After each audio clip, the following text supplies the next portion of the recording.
নলবাৰী বালিকৰিয়াত ২৭ সংখ্যক সাৰ্বজনীন শ্ৰী শ্ৰী শিৱ পূজাৰ সফল সামৰণি। নলবাৰীৰ বালিকৰিয়াৰ পাঠকপাৰা শিৱ মন্দিৰ প্ৰাংগণত দুদিনীয়াকৈ অনুষ্ঠিত সাৰ্বজনীন শ্ৰী শ্ৰী শিৱ পূজাত বুধবাৰে নিশা সফল সামৰণি পৰে। বুধবাৰে উক্ত মন্দিৰত এটি শিৱলিংগ স্থাপন কৰি হোমযজ্ঞ কৰা হয়। আবেলি বন্তি প্ৰজ্বলন, আতচবাজি প্ৰজ্বলন, ওজাপালি আৰু ভাউৰীয়া প্ৰদৰ্শন আদি বিভিন্ন কাৰ্যসূচী অনুষ্ঠিত হয়। বুধবাৰে ভক্তসকলে হাতে হাতে ধূপ চাকি নৈবেদ্য আগবঢ়াই বাবা ভোলানাথৰ আশীষ বিচাৰি ভিৰ কৰা দেখিবলৈ পোৱা গ'ল।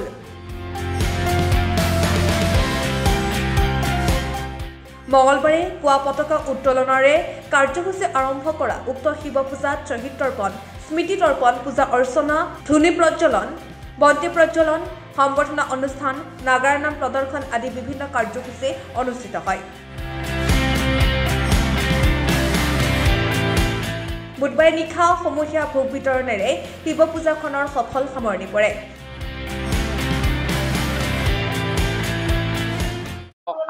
বৰ্ষ ২৭ বৰ্ষত ভৰি দিলে এই অনুষ্ঠানটোই।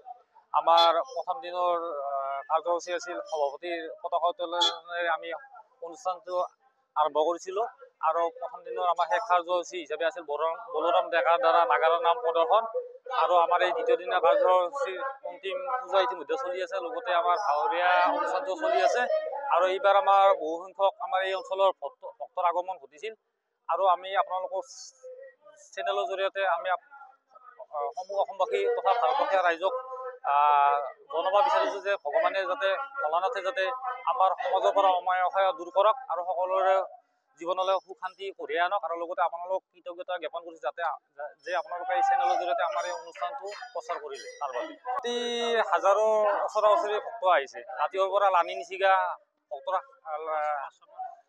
সোঁত বৈছে আৰু এতিয়াও আহি আছে আমাৰ এই অনুষ্ঠানটোলৈ। ইতিমধ্যে বিজেপি জিলা সভাপতিও আহি গ'ল। তেখেতে আমাক শুভেচ্ছামূলকভাৱে আমাৰ ইয়াতে ভাষণো ৰাখিছে আৰু আমাৰ অনুষ্ঠানটোত আহি তেখেতৰ অনুষ্ঠানটো